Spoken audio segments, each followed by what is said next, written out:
I am such an awesome guy. I make so many videos.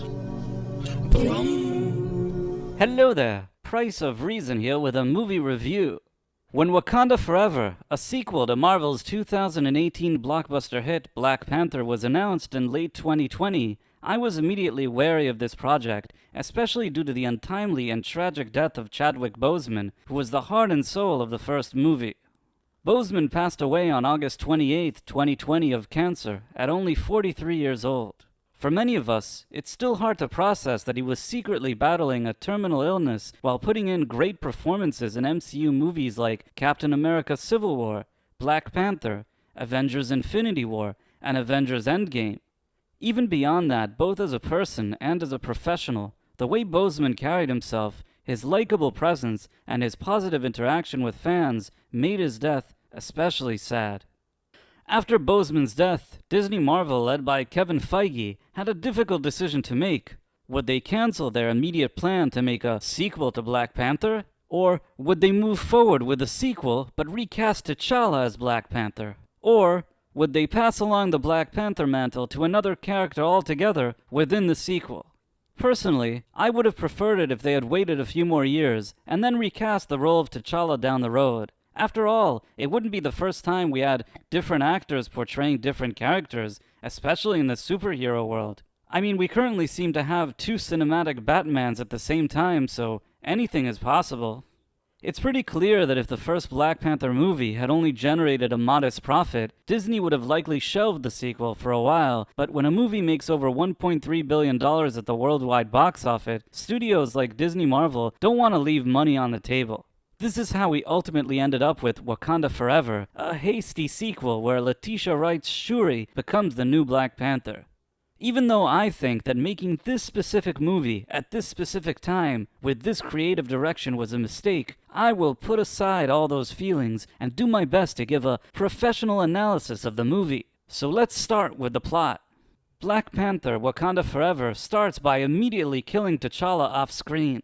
We're told that he doesn't feel well and that his sister Shuri can't seem to find a cure for his illness because Killmonger burned all the superpower plants in the first movie, so T'Challa is pronounced dead, and then there's a funeral for him. If you ask me, this isn't exactly the best way to have the character die. While I wouldn't have chosen to kill off the character to begin with, and I'm not always a fan of using CGI to revive somebody's image, I think that in this case, they could have used it to pay tribute to Chadwick Boseman and give his character a heroic death that would have felt more respectfully woven into the story. After all, Black Panther is a superhero. Anyhow, following the death of T'Challa, Angela Bassett's Ramonda takes over the ruling of Wakanda as queen, and she faces new challenges. T'Challa's passing gives other nations the confidence to try and steal Wakanda's supply of vibranium, their most valuable resource, but they're not able to because Okoye and her friends are guarding it. I guess these Wakandan ladies are just invincible these days or something, because apparently nobody in the world can mess with them. After this incident, the Queen, speaking at the United Nations, tells the world that if they want vibranium, they'll have to find it on their own, because Wakanda isn't planning on giving them any. So then a US military team led by Lake Bell go to the ocean, and just when it seems like they found vibranium, a group of blue Mexican fish people attack them and kill them all. Now I know this scene is actually meant to be horrific, but since I've never been a fan of Lake Bell's acting, I actually had a bit of a chuckle seeing her character get taken out about 2 minutes after it was introduced. Aside from that though, I didn't mind this scene because there was at least a sense of danger, and it wasn't just presented as a dumb joke, like most of what we've seen in the MCU's Phase 4. Unfortunately though, right after this scene the screenplay takes the first of many wrong turns.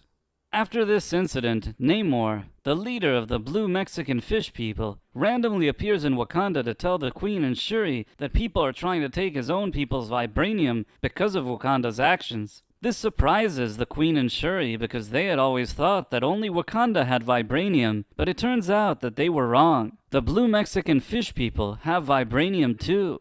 Namor then wants Wakanda to team up with him to find and kill a scientist that has built a vibranium detector machine for the US, and if they don't join him, he will destroy them.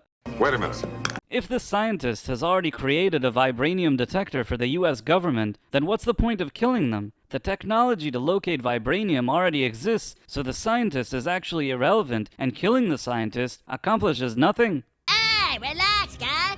In one of the only 3 truly good scenes of this movie, there's a Wakanda council meeting featuring Winston Duke, who is great as M'Baku, to decide what Wakanda will do. It is ultimately decided that they will not help Namor, and after the meeting, the Queen reluctantly allows Okoye and Shuri to find the American scientists and bring them to Wakanda. Wait a minute. Why do the Wakandans even care about this irrelevant American scientist? They don't know them, and they're not really of any value to them. Relax, buddy. Next, Shuri and Okoye surprise US agent Martin Freeman from the first movie and get the identity of the top secret scientist. It turns out that the top secret scientist is a little girl, also known as Next Product. That's right, the scientist that Namor is actually looking for is Riri Williams, a 19-year-old college student who's able to build anything right out of her dorm room, and she's built the top-secret vibranium detecting machine for the US government without even realizing it, because it was a school assignment. While Riri Williams immediately recognizes Shuri as the princess of Wakanda, when Shuri and Okoye tell her that her life is in danger and that she needs to leave with them, she tells them to get lost. Wait a minute. If a known princess of a known country arrives at your doorstep with top secret information about a machine that you built and warns you that your life is in danger, wouldn't you at least consider that this could be a serious matter? Hey, don't worry about that. Take a load off. Don't think about it. Look over here. Anyhow, all 3 of them end up going to a top-secret garage where Riri Williams builds the most advanced technology in the world by herself, using scraps. Bing, pow, boom, bing. The US authorities arrive to arrest Shuri and Okoye, and all 3 of them decide to split up and escape in order to promote Next Product. You see, while Okoye takes the car and Shuri takes a motorcycle, it turns out that Riri Williams is now the new Iron Man of the MCU. So they run away from the police, possibly killing a bunch of them in the process, when suddenly, a group of blue Mexican fish people show up, kidnap both Shuri and Riri, and take them to their secret underwater world. Okoye isn't able to stop them, so she goes to tell the Queen what happened, and the Queen in turn fires her from the Royal Guard, which for a change, is a script decision that actually does make sense. Finally. In another moment of strange writing, rather than just killing Riri like he said he would, Namor tells Shuri his life story and randomly gives her a necklace that belonged to his mother. I wonder if this necklace will come in handy later. Suddenly, Lupita Nyong'o's Nakia, former girlfriend of T'Challa, shows up and rescues Shuri and Riri, taking out some blue Mexican fish people in the process, and then she flies them all back to Wakanda. This is where the movie actually starts repeating the exact same mistakes over and over again.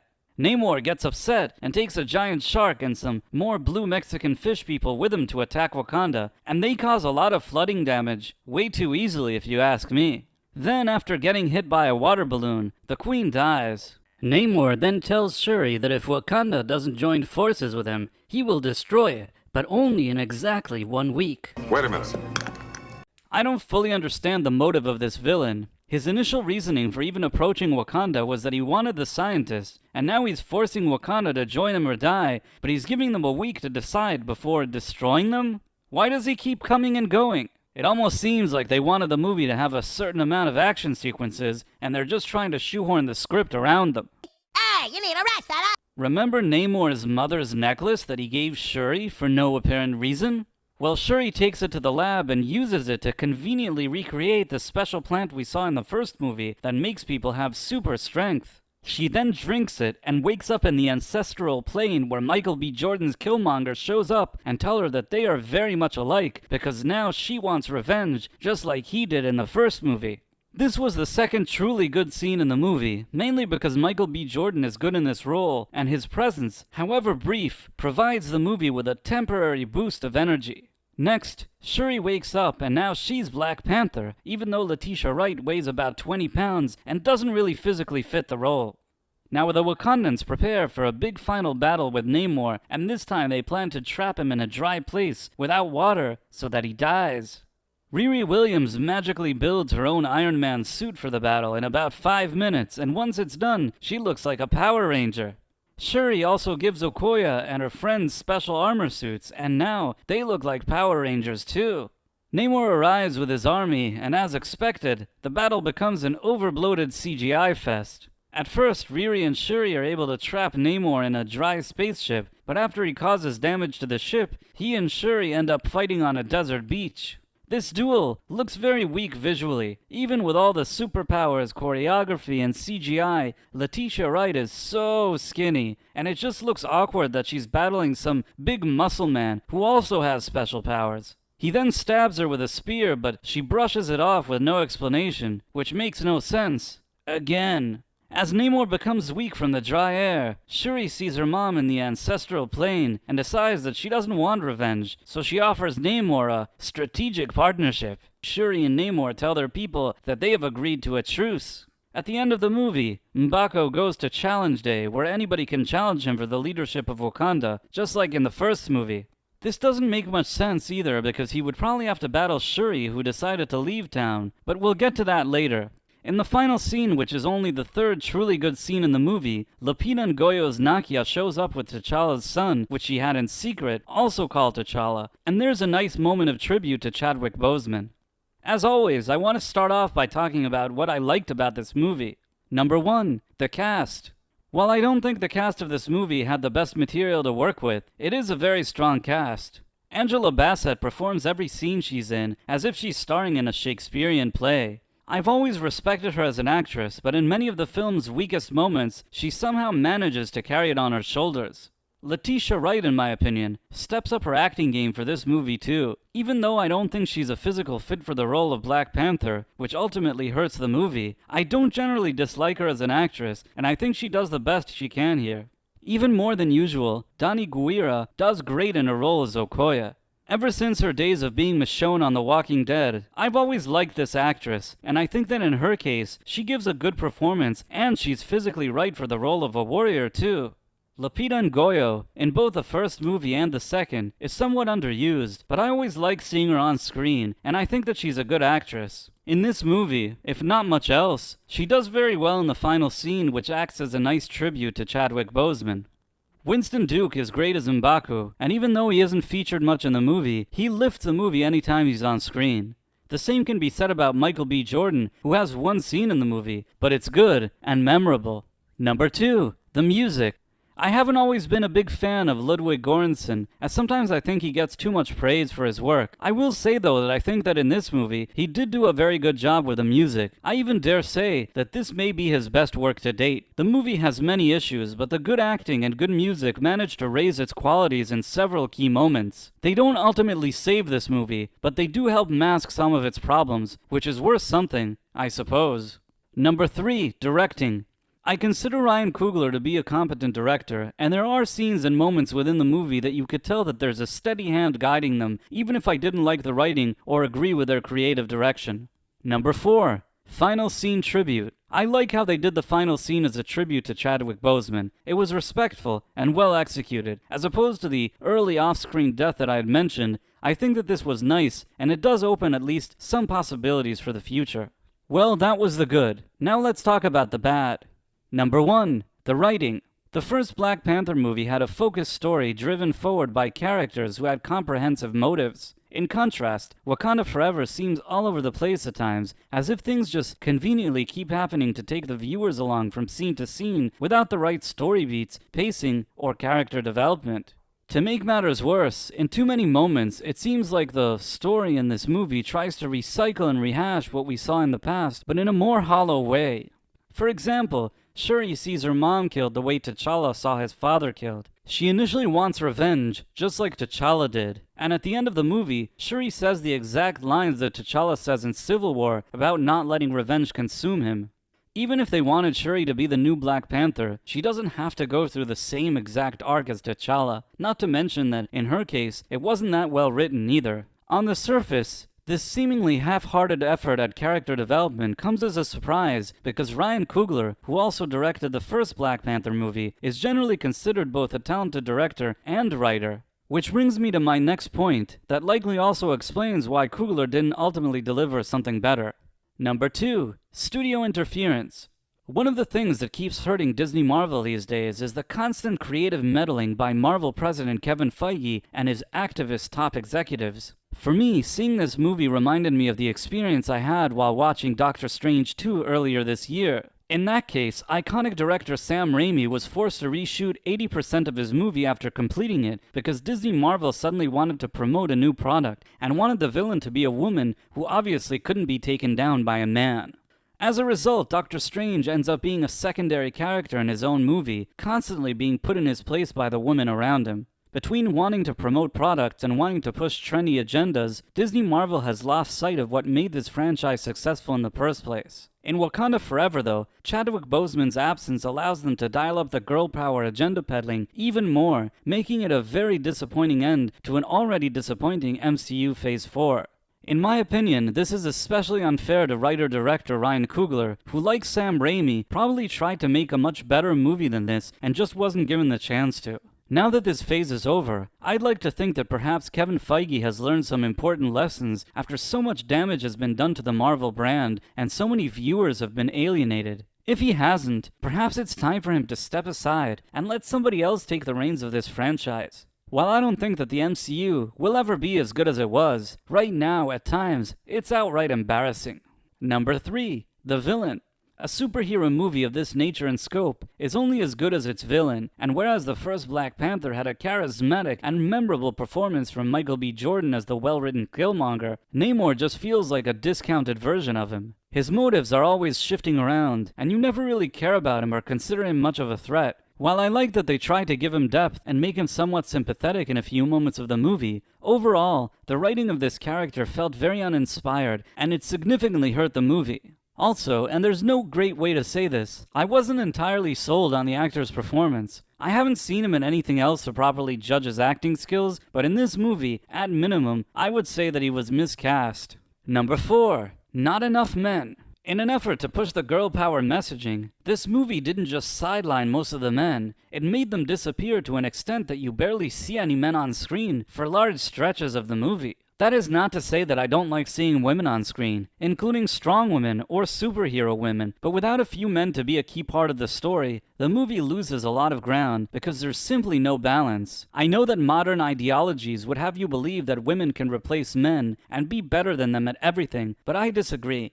Men are men, women are women, and a good movie should have the right balance of both. And I'm not just blowing smoke here, because the proof is in the pudding. The only truly good scenes in this movie are ones that feature both men and women. The scene with Winston Duke was the only one that got some laughs in the theater where I saw the movie. When Michael B. Jordan showed up, there were also some vocal reactions in the audience. Other than that, everybody was pretty quiet in my theater most of the time, and that's not really a good sign.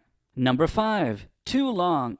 And almost 3 hours long, boy does this movie seem to take its time, and it really isn't necessary. Instead of making Namor return 3 times, why not just have him come to Wakanda once, or at most twice instead? Also to me, Riri Williams felt like an unnecessary add-on to this movie that only slows it down even more. And finally, why was Julia Louis-Dreyfus shoehorned into this movie as Lady Hydra? She's generally both a good and likable actress, but she looked like she didn't even know what she was doing here, and neither did we.